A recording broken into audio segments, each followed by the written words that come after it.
లాస్ట్కి వచ్చిన ఆలోచనలు ఏంటంటే, దేవా నేను నీ సేవకుని, నిజంగా మీరు నమ్మండి, నేను నీ సేవకుని, నాకు ఒక మందిరం ఉండాలి సొంతంగా, సహాయం చేయి. అది చిన్నది కానీ రేకుల షెడ్, నేను అడిగింది చిన్నది కానీ రేకుల షెడ్ కానీ సొంతం ఉండాలి ప్రభువా, సహాయం చేయి, ఇట్లు నీ కుమారుడు. ఇంకా రాసుకోండి ఒక 3-4. ప్రభువా మందిరం ఒక చోటు ఉండి ఇల్లు ఒక చోటు ఉంటే కష్టం అవుతుందేమో, మందిరముకు దగ్గరలోనే ఒక చిన్న రేకులు ఇల్లైనా పర్లేదు, సొంత ఇల్లు. నేను నమ్ముతారా? 2006వ సంవత్సరం ఇక్కడ మందిర పునాదేశం, 7న మందిరాన్ని ప్రారంభించాం, 7న ఆగస్టున 16న మందిరాన్ని ప్రారంభించాం. సెప్టెంబర్లో దేవుడు మాకు నా పాతిల్లు ఇచ్చాడు. కొట్టేశాను, ఇంకా మందిరమే కానీ అయిపోయింది మందిరం. తర్వాత కాలక్రమేణా అడిగాను, ప్రభువా అంతా కారుతాంది ప్రభువా, అక్కడక్కడ అన్ని బిందెలు పెట్టుకొని చాలా ఇబ్బందులు పడుతూ ఉన్నాం, ఒక చిన్న స్లాబ్ వేసుకుంటే బాగుంటుంది, నీ ఇల్లు కదా ప్రభువా. ఇట్లా వచ్చాం మళ్ళీ. అలాగా ఇప్పుడు ఇలాగున్నాం. ఇల్లు అడిగాం, ఇల్లు మందిరం అయింది. అందరం బండి ఎక్కుతాం, పరిచయ కంటే వెళ్ళిపోతాం, నా వెంట వచ్చే వాళ్ళందరూ. బస్సుకు వచ్చే సౌకర్యం లేక ఒక్కొక్క బండిలో త్రిబుల్ వచ్చేవాళ్ళం. ఇప్పటికీ ఉన్నారు ఆ బిడ్డలు, ఆడబిడ్డలు. అంకుల్ వర్షం పడుతుంది, రాత్రి ఉండిపోండి, 10:30-11కు వాక్యం అయిపోతుంది, ఉండిపోండి, ప్రొద్దున లేదమ్మా ప్రొద్దున ఆరాధన ఉంది, వెళ్ళాలి, ఆరాధన చూసుకుని రావాలి, ఆంటీ చూసుకుంటారులే, వచ్చేది కొద్ది మంది అమ్మ, వాక్యం చెప్పి రావాలి. మరి వర్షంలో ఎట్లా అంకుల్? పర్లేదమ్మా వెళ్తాను. పాపం బిడ్డలు గ్లౌజులు తొడిగేవాళ్ళు, వాళ్ళ ఇళ్ళల్లో ఉన్న రెయిన్ కోట్లు ఇచ్చేవాళ్ళు, వాళ్ళ ఇళ్ళ రెయిన్ కోట్ ఇచ్చి ఇది ఇచ్చి మళ్ళీ మధ్య మధ్యలో ఏమంటారు తెలుసా, అంకుల్ ఫ్లాస్క్లో వేడి నీళ్ళు పెట్టినాం, తాగనీకమ్మా కాదు, చేతులు. మంచి బిడ్డలండి, మంచి జీవితాలు వాళ్ళ. ఇప్పుడు అద్భుతకరమైన దేవుడు తన బిడ్డలకు సేవ చేసిన ఏ ఒక్కరిని విడిచిపెట్టాడు.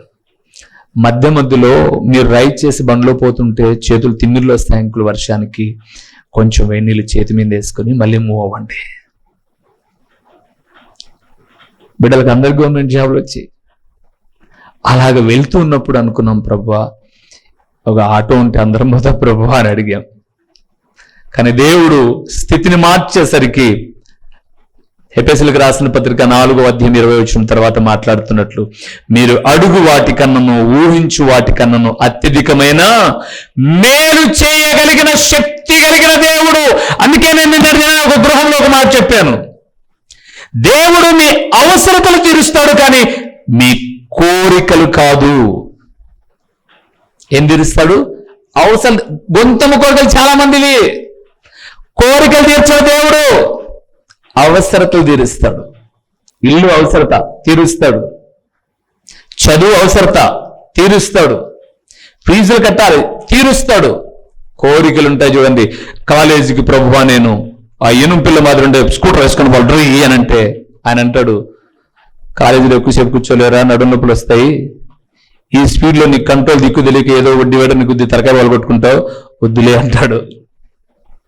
మన వాళ్ళు కోరికలు ఉన్నాయి కానీ అవసరతలు తీర్చుకునే విధానం లేదు.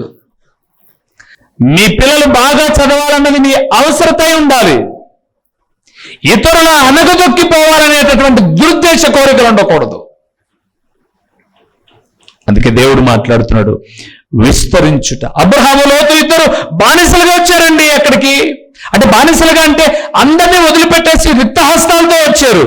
కానీ దేవుడు వారికి ఇచ్చిన వాగ్దాన ప్రకారము వారు కలిసి నివసించలేనంత ఆస్తి, కలిసి నివసించలేకపోయారు. పశువుల కాపర్లు కోట్లాడుకుంటుంటే అబ్రహాం అంటున్నాడు, నువ్వు కుడికి వెళ్తే నేను ఎడమకి వెళ్తా, నువ్వు ఎడమకి వెళ్తే నేను కుడికి వెళ్తా, కోరుకో అని అన్నాడు. ఫూలిష్ మ్యాన్ లోతు. చిన్న లేకపోతే అన్నయ్య అనుకో, పెద్దవాడు అనుకో, నిన్ను బట్టి కదా నేను ఆశీర్వదించబడింది, ఎటువైపు వెళ్ళమంటావో నువ్వు చెప్పు అని అడగాలి. చూశాడంట, పచ్చగా కనిపించింది, వెళ్ళిపోయాడు, మునిగి జీవితాన్ని పాడు చేసుకున్నాడు. దేవుని ప్రియబిడ్డలారా, ఏదైనా మీ జీవితంలో ఇంకొకటి కావాలన్నప్పుడు దేవుని ఎదుట ఏది కరెక్ట్ ప్రభు అని అడగండి. తొందరపాటు మీ నిర్ణయాలు వేసుకొని షూరిటీలు పెట్టి షూర్లు కాల్చుకోమాకండి. షూరిటీలు పెట్టి ఏం కాల్చుకోవద్దు, సూరు కాల్చుకోమాకండి. సూరు అంటే ఇంటికి ఉంటుంది అలా ఉంటే చూడండి, అది దాన్ని కాల్చుకోమాకండి. అది కాల్చుకుంటే అంత కాలుతుంది. ఎందుకు ఆడంబరాలు వద్దు. నీ జోబులో మిగులుబాటుగా ఉందా, తీసేసి నా ఓ 10 రూపాయలు ఎక్స్ట్రా ఉన్నాయి, నువ్వు 5 రూపాయలు అడిగినావు, నాకు ఎట్లా పరిస్థితి ఉందో ఏమో తెలీదు, ప్రస్తుతానికి ఒక 2 సర్దుకో. ఇంకా నీ దగ్గర ఎంత ఉంది? 8 రూపాయలు ఉంది. సంతకం ఈజీ అండి పెట్టడం. బైబిల్ గ్రంథం సెలవిచ్చిన మాట ఏంటో తెలుసా? పూటబడ నొప్పని వాడు ధైర్యంగా బ్రతుకుతాడంట, పూట పడేటటువంటి వాడు అవమాన బ్రతుకుతాడంట. పూటపడకూడదు అస్సలు, ఎక్కడ కూడా విస్తరించాలి. ఒక మాట చూడండి, సామెతల గ్రంథం 10వ అధ్యాయంలో మాట చెప్పి చివరి మాట చెప్పి ముగిస్తాను. సామెతల గ్రంథం 10వ అధ్యాయం 22వ వచనాన్ని చూద్దాం. సామెతల గ్రంథం 10వ అధ్యాయము 22వ వచనం. యెహోవా ఆశీర్వాదము ఐశ్వర్యమును ఇచ్చును, నరుల కష్టము చేత ఆశీర్వాదము చాలు. దేవుడు ఏమేమి ఇస్తాడట? ఆశీర్వాదము ఇస్తాడు. చెప్పండి, ఐశ్వర్యము ఇస్తాడు. నీ కష్టం వలన కాదు, దేవునిందు భయభక్తులు కలిగి ఉంటే. అందుకే దేవుడు మాట్లాడుతున్నాడు, దేవుని ఆశీర్వాదం గలవారు ఎలా ఉంటారు అంటే తన కష్టార్జితము వలన సంతోషంగా జీవిస్తారు. రెండవది, కుటుంబాలు సమాధానంతో ఉంటాయి. మూడవది, వారి విస్తరణ అభివృద్ధి చెందుతూ ఉంటుంది. అభివృద్ధి చెందాలి. మనం ఉన్న చోట్లోనే ఉండకూడదు. దేవుని బిడ్డలుగా, మా బిడ్డలుగా, ముఖ్యంగా దేవుని సేవకుడిగా జ్ఞాపకం చేస్తున్నాను, మీరు, మీ పిల్లలు, మీ కుటుంబాలు విస్తరించాలి. దేవుని నమ్ముకున్న తర్వాత ఏందలేబో వాడు నమ్ముకున్నాడు కానీ దేనికి లేదు, కూటికి కురేవి కురక్కరవని అంత పుత్త మాటలన్నీ. విస్తరణ ఉండాలి. అప్పుడప్పుడు మనం పూర్వపు దినాల్లో మన ఇళ్ళ దగ్గరికి వచ్చేటటువంటి వాడు బుర్రకథన త్వరకథన ఏదో ఒకటి పెట్టుకొని వచ్చేవాడు. ఏమి దొరా పిట్టల దొర అని వచ్చేవాడు. చూసారు అవన్నీ? పెద్దోళ్ళకి తెలిసి ఉంటుంది. ఏదో యూట్యూబ్కి వెళ్ళినా కూడా వచ్చేస్తారనమాట, పిట్టల దొర. వాడు అంటాడు, ఏమని మాట్లాడతాడు? కొన్ని మాటలు ఎలాగుంటాయంటే, బాంబేలో 50 ఎకరాలు ఎంత కొన్నాడంట? 50 ఎకరాలంట బాంబేలో ఫ్యాక్టరీ పెట్టించాడంట స్టీల్ది. నిత్యం పని జరుగుతుంది ఆడ. అంత మాత్రమే కాదు, నిన్ననే హైదరాబాద్ లో 100 ఎకరాలు కొనేసి మాత్రల కంపెనీ పెట్టిన.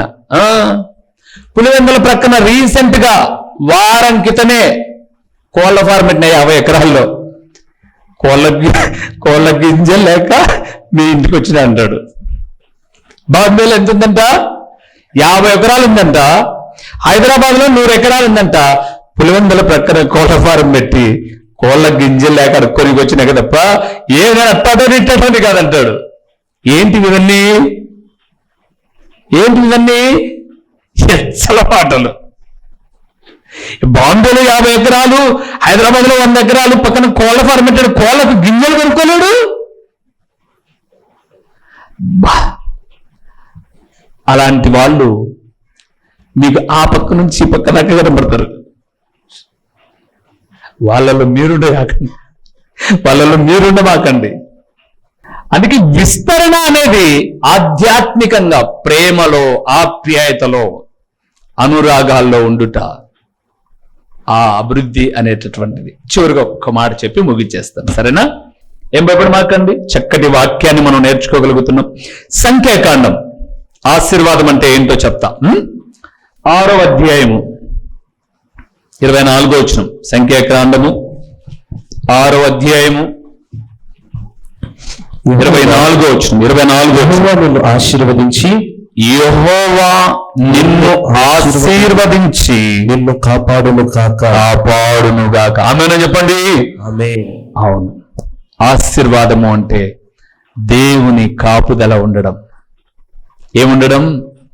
దేవుని కాపుదల. బిడ్డలారా, ప్రస్తుతం చూస్తున్నాం మనం, కుటుంబాలు భూమి మీద లేకుండా తుడిచిపెట్టకపోతున్నారు. బస్ యాక్సిడెంట్లని, ట్రైన్ యాక్సిడెంట్లని, ఉగ్రవాదుల దాడులని ఆ మధ్యకాలంలో మనం చూడాల.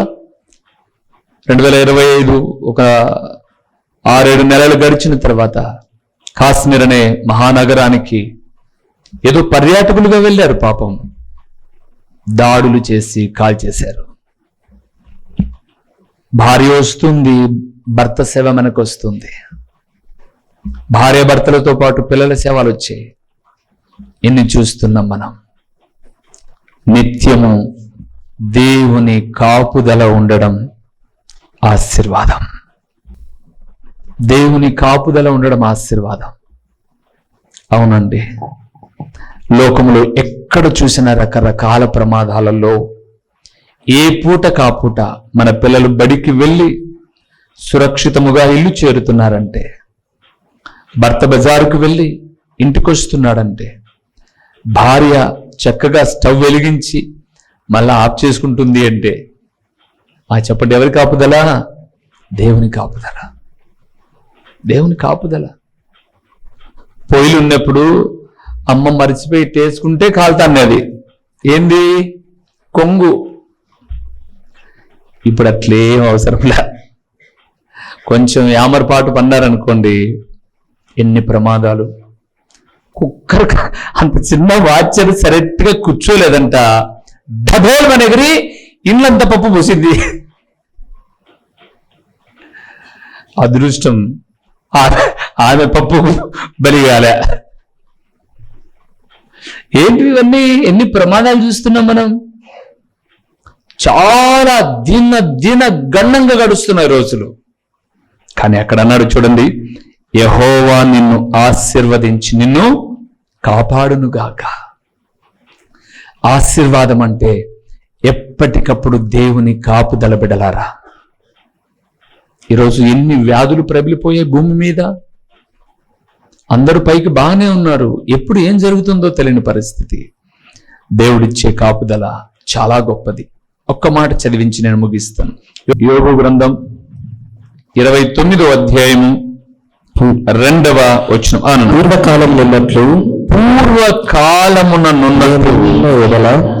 నేనున్న ఎడల ఎంతో మేలు.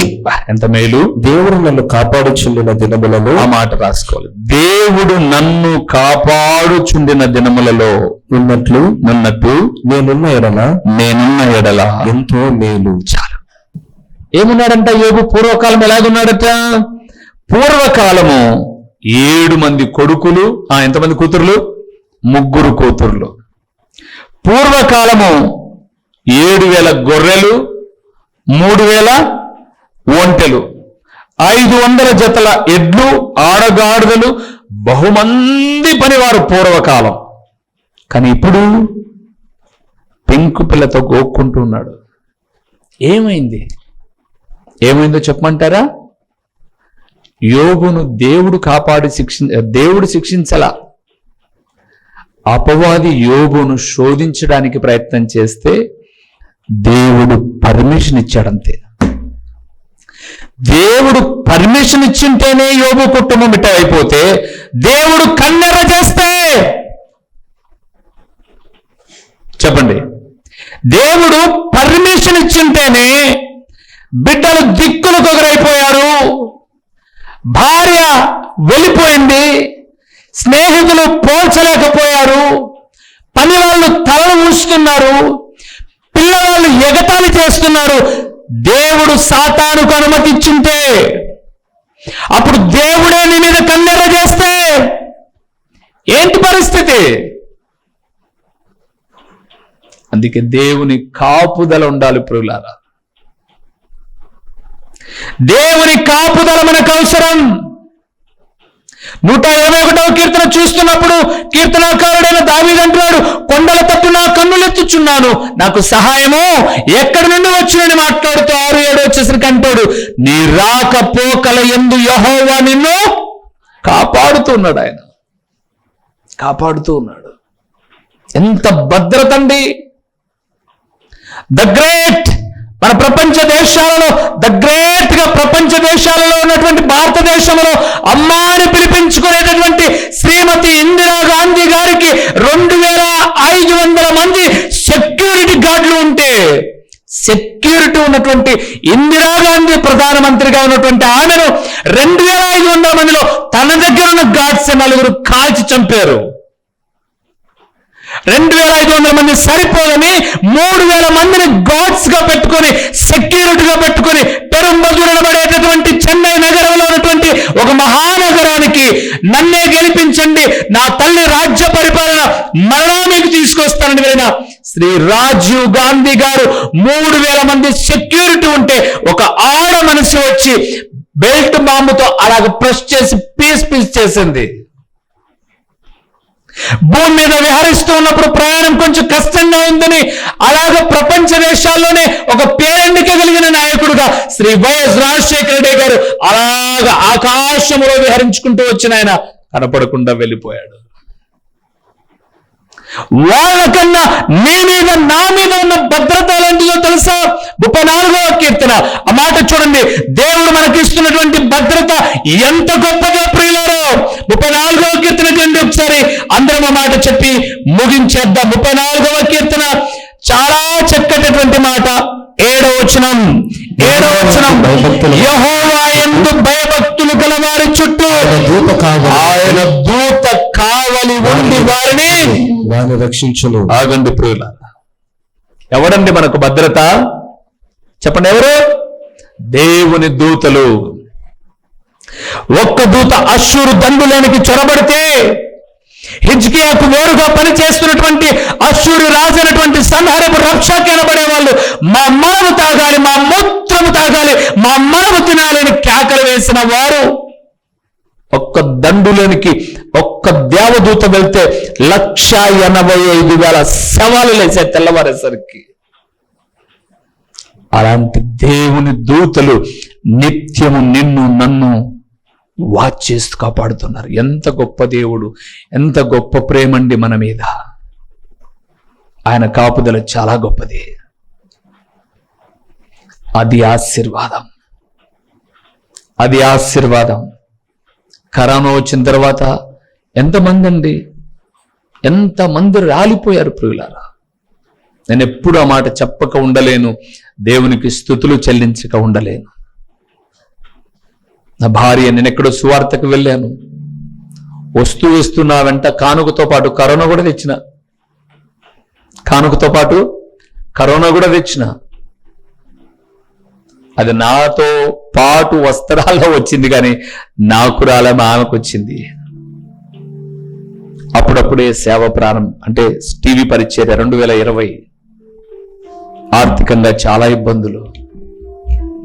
అందరూ అన్నారు పరిస్థితులు బాగలేవు. పైపెచ్చు అప్పటికే వాళ్ళ అమ్మ చనిపోయి దిగులుతో ఆలోచించి డయాబెటిక్. ఏంటి పరిస్థితి? బయటికి వెళ్ళి ధైర్యంగా కూర్చొని చూయించుకునే స్తోమత లేదు నిజంగా మాకు. అప్పుడు జగన్మోహన్ రెడ్డి గారు ముఖ్యమంత్రిగా ఉన్నారు. జగనన్న ఇచ్చిన కిట్టు మాత్రమే ప్రార్థన చేసుకొని, ప్రభువా మీకు ఇష్టమైతే బ్రతికించు, సేవ చేస్తాం, మీకు ఇష్టం లేకపోతే తీసుకో, ఇంకా మా దగ్గర వేరే అవకాశం ఏం లేదు. గొప్ప దేవుడండి, చేయి పట్టి నడిపించి నేటికి నడిపిస్తూ ఉన్నాడు. మాకు వంట చేసిపోయి ఆమె రూమ్లో ఉండేది, అది బల్లమేమి తినాలా. ఎంతమంది అండి కరోనా టైంలో 7 అడుగుల బంధం అని చెప్పి ఒక ఆమె అనంతపురంలో ఉంది, నాకు తెలిసిన ఒక సహోదరి. భర్త రూమ్ లో ఉన్నాడు, ఈమె హాల్లో ఉంది. ఏమే పప్పు అయిపోయింది అన్నాడు. ఏమైపోయిందంట? రంసం అయిపోయింది అని అంటే గుంతగంట తీసుకొని వలకట్ట గట్టి, ఏంటంటే గుంతగట్టే కదా పప్పు తోటది పప్పు వలకట్టె గట్టి 7 అడుగులు బంధం ఉన్నటువంటి ఈమె ఆడ ముంచి రూమ్లో కట్ట వచ్చింది. ఏమ్మా 7 అడుగులు బంధం అంటే పనికి వాళ్ళ నృత్తాను వాడు పోతే బిడ్డలు ఉంటారండి. దేవుడు మనకెంత కాపుదలు ఇచ్చాడు. అనారోగ్యాల్లో, వ్యాధుల్లో, బాధల్లో ఎంత గొప్ప దేవుడు అండి. ఆయన చల్లని చూపే రోజు మన మీద లేకపోతే ఉండేవారమో మనం ఇక్కడ? ఇది కాదు ఆశీర్వాదం. అందుకే జాగ్రత్త పరచబడదాం. లేచి నిలబడండి, ప్రార్థన చేద్దాం. ఒకసారి దేవా, ఆశీర్వాద సూచనగా ఇచ్చిన దావీదు తన దగ్గర మిగిలినప్పుడు ఇచ్చాడు. మేము ఆశీర్వాద గలవారం అంటే ఎలాగా ప్రభువా అంటే, మా కష్టార్జితాన్ని మేము సంతోషంగా అనుభవించాలి కదయ్యా. మా కష్టార్జితం పరుల ఇల్లు చేరుతుంది. మా కష్టార్జితం వల్ల ఎవరెవరో సంతోషపడుతున్నారు, కానీ మా ఇంట్లో లేదు కదా ప్రభా సంతోషం. మా కుటుంబాలలో లేదు సమాధానం. మేము విస్తరించవలసిన ఆత్మీయతలో, అన్యోన్యతలో విస్తరించుకోకుండా అలాగే ఉండిపోతున్నాం. మీ కాపుదలను బట్టి ఈ రోజు వరకు భద్రంగా ఉన్నాం ప్రభువా. రానున్న దినాలు ఎలాగున్నాయో మాకైతే తెలీదు. మీకు ఇష్టమైతే నన్ను, నా కుటుంబాన్ని చేయి విడుక నడిపించు. నా పొరపాట్లు సరిచేసుకోవడానికి నాకు అవకాశమే తండ్రి. సాతానా ఏం చేస్తావో చేపు యోబును అన్నందుకే కుటుంబం బూడిద మీదకి వచ్చి దిబ్బలో కూర్చుంటే, ఒకవేళ మేము నాయనా మీకు విరోధంగా బ్రతికి, మీ వాక్యానికి భిన్నంగా బ్రతికి, మీ కోపానికి ఉగ్రతకు లోనైతే మా పరిస్థితి ఏమవుతుంది తండ్రి? అందుకే ఈరోజు ఈ మాటలు విన్న మేము మా జీవితాలు మార్చుకుంటాం నాయనా. యెహోవా ఆశీర్వాదము ఐశ్వర్యం ఇచ్చున్నారు. అది నరుల కష్టం వలన మిగలదు ప్రభువా. మీ వలనే కదా నాయనా, మీ వలనే. నీ దీన సేవకుడుగా, సేవకురాలుగా, నీ బిడ్డగా 2 చేతులు జోడించి అడుగుతున్నాను. ఈ క్షణము వరకు నేను ఎక్కడైనా పొరపాట్లు చేసినా, నీ వాక్యానికి భిన్నంగా నడిచినా నన్ను క్షమించి, క్షమకు అర్హత లేని నా తప్పిదాలు తుడిచివేసి కనికరాన్ని చూపి నిలబెట్టు నాయన. నా కుటుంబాన్ని, ప్రాంతంలో ఒక సాక్షిగా, నీవు మెచ్చే కుటుంబముగా నేను, నా భర్త, నా భార్య, పిల్లలు సమాధానముతో ఆరాధించే వ్యక్తులుగా ఉండునట్లు కృపనివ్వు అని అడుగుదామా ప్రభువును? అడుగుదాం ప్రభువును. ఎవరు నోర్లు మోయొద్దు. అడగండి, అడగండి. మీ లోపాలు సరి చేసుకోండి. మరలా చెప్తున్నాను, ఒక దేవుని సేవకుడుగా ఈ వాక్యం చాలండి మీకు. మీరు ఆత్మీయంగా బలపరచబడ్డానికి, మీ సేవకుడు సంపూర్ణ జ్ఞానముతో నింపబడి దేవుని ఆత్మ ప్రేరణతో మాట్లాడి, ఈ మాటలు చాలు మీకు. కనపడినల్లా వెతుకులాడి ఎందుకు తిరుగుబాటు చేసి కష్టాన్ని, నష్టాన్ని కొని తెచ్చుకుంటావు? నీ పిల్లలు నీ మాట వినడంలో న్యాయం ఉన్నప్పుడు దేవుడు తన సేవకుని నిలబెట్టి నిన్ను రక్షించుకున్నప్పుడు ఎందుకు మార్పు చెందకూడదు? నీతి స్వరూపుడైన మా ప్రియమైన పరలోకపు తండ్రి, మహోన్నతుడైన దేవా, మహాగణుడైన పరలోకపు తండ్రి, మీ ఘననామమునకు స్తోత్రములు నాయనా. నిన్నటి వారమైన మమ్ములను నేటి వారుగా చేసావు నాయనా. మేము నేటి వారమే కానీ మీ దయ లేకుండా రేపటి వారం కాదు కదా ప్రభువా. మీ దయ, మీ కాపుదల ఈ వాక్యమనే మా ప్రియుల కుటుంబాల మీద మీరు కుమ్మరించండి. మీ వాక్యానికి భిన్నంగా మేము ఎక్కడ దారి తొలగి ఉన్నా నువ్వే కదా నాన్న తండ్రివి. నీ బిడ్డలుగా మీ పాద సన్నిధికి వస్తూ ఉన్నాం. మమ్మల్ని అపవాదికి అప్పగించొద్దు, మీరు మా మీద కోపగించొద్దు. ఈ జాలి చేత ఒకని తల్లి వారిని ఆదరించినట్లుగా మమ్మల్ని ఆదరించండి. ఎక్కడ మేము అతిశయపడినా దయతో మన్నించండి. ఆరాధనకు యోగ్యుడైన నీ ఘననామాన్ని గణపరుస్తూ ముందుకు వెళ్ళడానికి కృపనివ్వండి. ప్రకటించబడిన ఈ పరలోకపు సంగతులు వ్యర్థముగా పోకుండా సారవంతమైన నేలను పడిన విత్తనం వలె 30దంతలుగా 60దంతలుగా 100ంతలుగా ఫలింపచేసి మీ ఘననామానికి మహిమ ఘనత ప్రభావములు మీరు కలుగు చేసుకునమని యేసు నామములో అడిగి పొంది ఉన్నాము తండ్రి. ఆమేన్. మా చిరునామా దైవజనులు బ్రదర్ ఓ రూబేన్ గారు, క్రీస్తు ప్రార్థనా మందిరం, డోర్ నెంబర్ 1-10-386, నగరిగుట్ట, పులివెందుల, కడప జిల్లా. మీ ప్రార్థనా అవసరాల కొరకై సెల్ నంబర్ 9989067409.